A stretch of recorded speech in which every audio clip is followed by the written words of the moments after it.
Hey class, I just want to help you get started with Essay 2.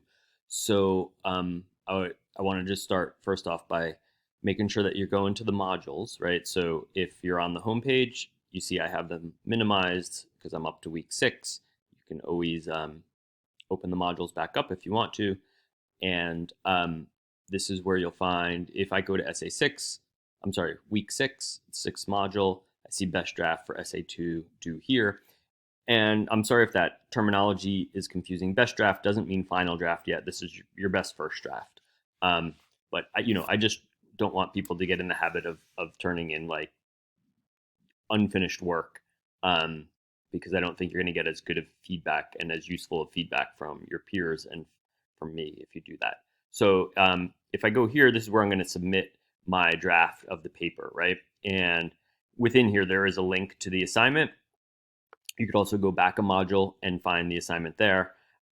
So here's your assignment, right? And it says the second assignment is going to help you toward mastering important technical skills for summarizing of a multi-page text, and it lists a lot of other skills that basically we're hoping you're going to learn in English 101, right? To be able to use paraphrase and quotation, to engage in the writing process, which means basically from start to finish, starting with brainstorming and taking notes and outlining and coming up with a thesis and finding textual evidence and drafting and revising and peer review, all of that. That's the writing process, okay? And so we really want you to understand that writing is a process. It's not neat, it's pretty messy, and that's totally fine and normal. And we're going to be doing analysis. We're going to be trying to put these two chapters together, chapter 8 and chapter 9 of Outliers. And, basically you're going to be doing a little bit of interpretation of what meaningful work is, okay, based on the discussion in those two chapters. And so, in effect, you're being asked to sort of define what meaningful work is. You will be comparing and contrasting the two chapters. You're going to need to use quotes and or paraphrase from the two chapters, right? And obviously, we're hoping that your writing continues to improve. We keep knocking out the any grammatical errors, but that's in many ways that is the least important of all the things that you need to be able to do. Okay, so the question is, what makes meaningful work the key concept for understanding Gladwell's point in both Rice Paddy's and Math Test, as well as Marita's Bargain, right? So that's chapter 8 and chapter 9, and effectively you're being asked to talk about how they both sort of define what meaningful work is. Okay. Gladwell doesn't explicitly state it, he suggests it through the chapter. So I'm asking you to illuminate that for the reader, okay? And it's about 900 words, so roughly 3 pages. And there are additional guidelines here if you'd like to see them, okay? So if I click on the additional guidelines, it tells me about who my readers are, people who hold standard views about work, summer school, and childhood, right? Your goal is to move readers from what they already believe before they started reading your paper to what you want them to believe by the end of the paper, right? So in other words, we're talking about people who, what is the standard view of work, right? That you work hard, people work hard and get what they want, right? The standard view of summer school, people don't want to go to school in the summer, right? Summer is time to be off and enjoy childhood, right? So those are the standard views. And based on your understanding of Gladwell's argument in these chapters, you want to try and move them to a different view about what meaningful work is and what cultural legacy is and things like that, okay? There's some more information here on how you can structure your paper and what your process should be for writing the paper, right?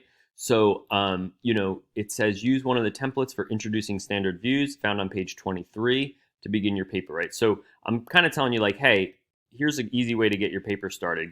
Use these templates to help you kind of get your introduction going, okay? Body paragraphs obviously need a topic sentence.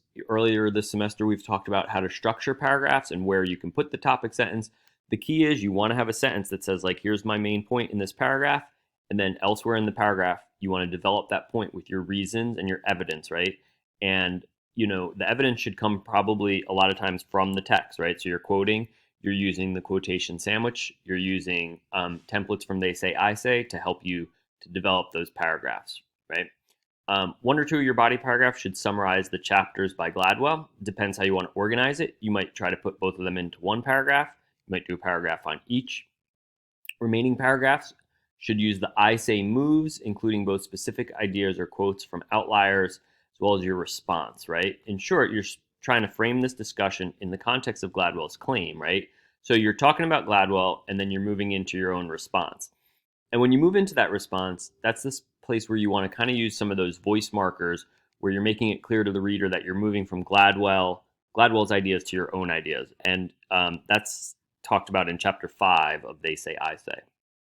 And then you want to have a conclusion, okay? And, this just tells you the process. So a lot of times students want to sit right down in front of the Word document and just get cranking. I suggest the first thing you do is just start jotting notes down and free writing on some paper. Just keep your hand moving, even if you're writing nonsense. A lot of times you get your best ideas that way by just letting your brain roam free, right? Then you could start to outline what you think you're going to do. And you're not like wed to that outline. You can change it as you go, but it's good to start with like hey, here's the direction I think my paper is going to take. Then you can write your draft. I also sometimes suggest you write the body paragraphs first, then go back to the intro and conclusion, do what you're comfortable with. And then by the end of this week, I want it submitted here, and we're going to do peer review on Monday, the 19th. You'll get assigned some peer reviews to do, and then you're going to complete those and submit them to your classmates, and then use the feedback to revise, and then you're going to submit the following week at the end of week 7. So that's the process, okay? And I did let me just show you a little PowerPoint that I did. It's going to have some of the same stuff, but all right. So again, here's the prompt, right? So what makes meaningful work the key concept for both chapters, right? And like I said, basically what you have to do is explain what that is, okay? And your resources are, obviously you've got the book, chapter 8 and chapter 9. Hopefully you've done good annotations. Hopefully you've processed some notes. Maybe you have Cornell notes. All of that can help you here to get going on the paper, right? And then They Say, I Say, some of you used those templates more so than others of you in the first paper. I really highly suggest you use them. It really helps to structure your thinking, okay? And, the process that was laid out in the assignment, like I said, again, just really you might want to try and start with the brainstorm or the free write. And I gave you some questions here that might help you, like, what makes work meaningful for you? Or is that similar and different from Gladwell, like your idea of meaningful work and his? And another thing you could try and do is like, what are the components of meaningful work in the 2 chapters? Okay, those are ways that you might try to get started thinking about your ideas. And then, again, intro, we talked about, right? They Say, I Say templates on page 23. The number of body paragraphs is going to vary depending on how you structure, right? You could have as few as 2 body paragraphs. You might have as many as 6 body paragraphs. The idea is each body paragraph should have its own idea, its own single focus that you develop, right? So you may, and I'm going to, in the next couple slides, show you some different ways that you might organize your body paragraphs. And then don't forget in your conclusion, right, you want to restate your thesis, right? It's always nice to add a little something, either predicting the future or solving a problem or pointing to like the larger implications, like beyond the things that are discussed in chapter 8 and 9, like why this idea of meaningful work is important. And then coming back to your beginning, right? So if you started with the conventional views, coming back here and explaining why we should change our views on that, maybe. If you start with a question, answer the question, that sort of thing. These are some hook strategies that you may or may not use. Like if you're sticking with the templates on 23, you may not even need to do this. But I know I talked about these for the first paper, so I just wanted to kind of like throw them back at you again. Remember that if you're looking for a way to start the paper and you're feeling a little stuck, these are some strategies that can help you, right? A quote from the book can help, a puzzle or a mystery, some sort of story, which would be an anecdote. A fact or statistic that you think would startle people. I could think of some from those chapters, from chapter 8 and chapter 9 that might be useful. Starting with a question, or, an analogy is like something that's similar but may not at first appear to be. And then, in your conclusion, you can come back to that analogy and explain why the things are similar, or defining meaningful work. Okay, those are different ways that you might choose to open up the paper. Okay, and keep in mind, you're also just trying to make clear the conversation you're entering, right? So you're getting into a conversation about these ideas of from chapter 8 and chapter 9 of Gladwell. So you should introduce outliers and Gladwell and the chapters in your introduction. Okay. And the thesis is going to come, the hotspot is at the end of the introduction, and that should be a statement of your main idea. Like basically, what is the thing that makes work meaningful in chapters 8 and chapter 9, right? And when I say specific, debatable, and supportable, right, debatable just means, we may all have different ideas of what makes meaningful work. So that means that by definition, your definition is going to be debatable, right? Specific means saying what the specific aspects or elements are of meaningful work, okay? And then, you have to be able to support it to support your claim. So for the body paragraph, let me just give you a couple possible options, right?